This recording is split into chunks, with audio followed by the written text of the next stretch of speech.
त्याचं लहानपणापासूनचं जीवन होतं.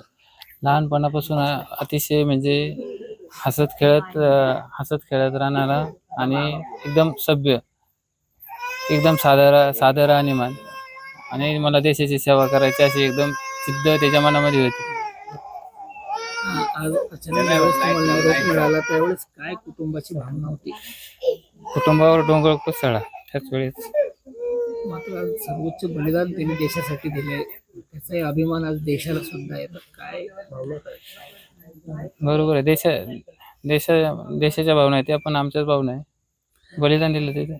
संदीपला वाढवताना कशा पद्धतीचं काबड कष्ट कुटुंब आई वडील करत होते? भरपूर मेहनत केली त्यांनी. नेमकं काय काय काम आई वडील? आई वडील तर म्हणजे शेती व्यवसायच होता. मोलमजुरी करून लोकांच्या इकडे सालानी त्यांनी मजुरी करून, शेती कमी असल्यामुळं दुसऱ्यांच्या शेतामध्ये काम करून शिकवलं. 12वी पर्यंतचं शिक्षण झालं आणि त्याच्या डोक्यात ध्येयच होतं मला पोलीस नाही तर मिलिटरीमध्ये जायचं. त्यानुसार त्याने अकॅडमी जॉईन करून पूर्ण फोकस करून लवकरच वयाच्या 18 किंवा 19 वर्षी लगेच जॉईन झालं.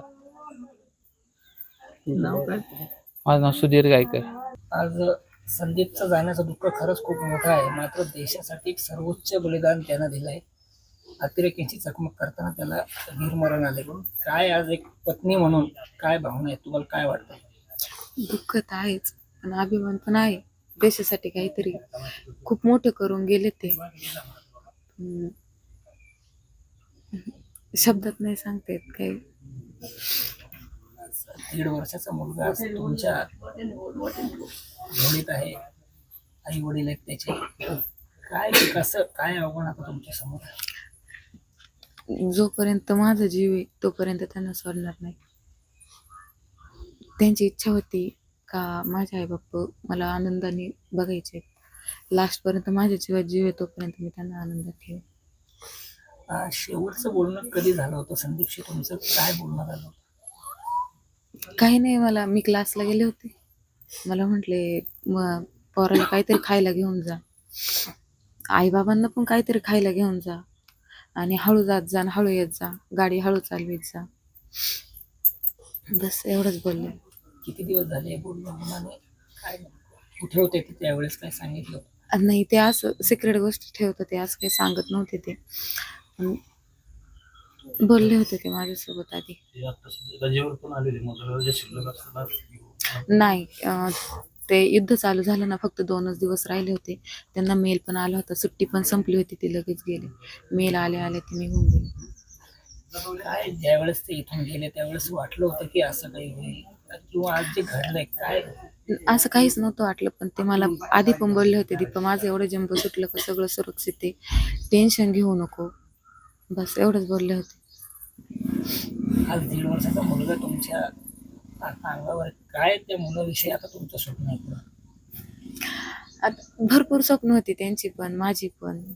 आता बघू पुढं होईल तसं बघू. आता आम्हाला नक्की म्हणजे आज कळायला सांगलं. ज्यावेळेस निरोप आला त्यावेळेस काय अवस्था? आज एकुलता एक मुलगा तुमचा होता, ते आता आम्हाला माहिती. मात्र एक सर्वोच्च बलिदान म्हणता येईल. देश सेवा करताना त्याने आज बलिदान त्याला मिळालं. तू बंद कर. कशा पद्धतीचं जीवन तू जगला, लहानपणापासून कसा त्याला वाढवलं तुम्ही? लोकांची इकडे मोलमजुरी करू.